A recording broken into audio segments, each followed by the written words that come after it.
Okay, let's get to it. So you're going to need 2 pieces of the wire stock you did, place them side by side, and you'll just clamp them to a surface. I'm using this so you can see what I'm doing. And just a pair of decent vice grips. And you're going to have to lock them down really hard to get a hold of it. Alright, now you're going to want to take the 2 strands of wire, grab one and cross it over top of the other one, stretch it out kind of far so it actually bends. And then slide your hand up. You won't be able to see what I'm doing at first, but hold one out and then pass the other one underneath it, and then pull them tight again. And then you're going to do the same holding pattern so the wires don't spring back. This is going to keep you to where you have a nice tight braid. You do that again.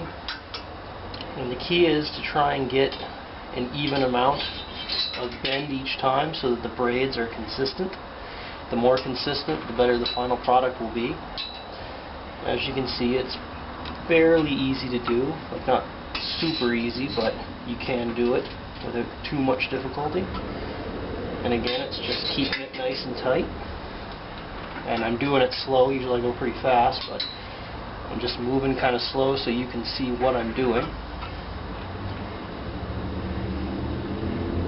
And you just keep moving down at a nice, steady, even pace.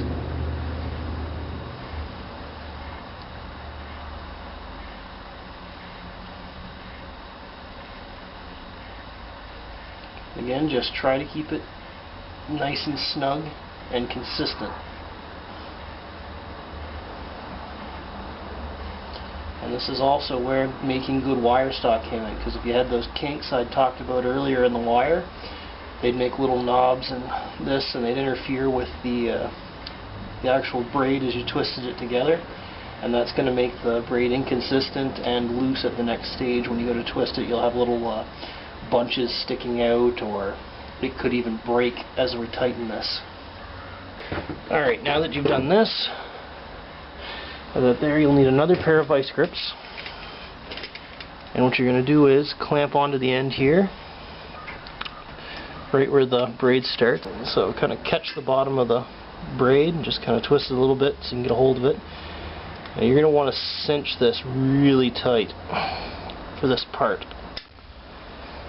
Now that you've got that locked, you want to twist these vice grips in the same direction that your braid is going. And what that's going to do is tighten this braid, and you'll be able to see it as I go.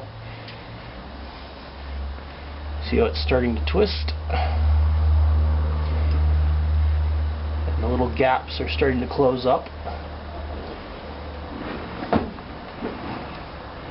And the braid itself is actually starting to become tighter.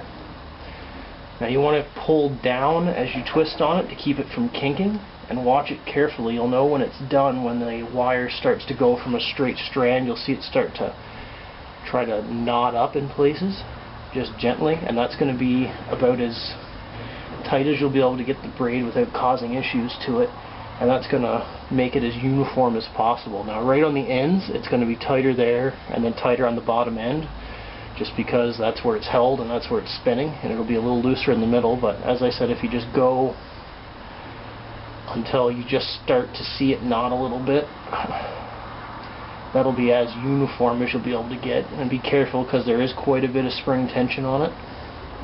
Yeah, you can see up here it's starting to pucker. I'll just give it a little more and then gently release and unhook those clamps, unhook the top.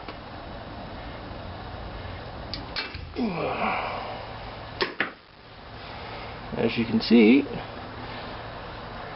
we have a very nice, consistent, uniform braid, and the coatings on the hangers seem to just basically break and flake off, so you can clean it up with a wire brush for whatever you're making, and it's pretty much ready for paint or powder coating, whatever you want to do to it.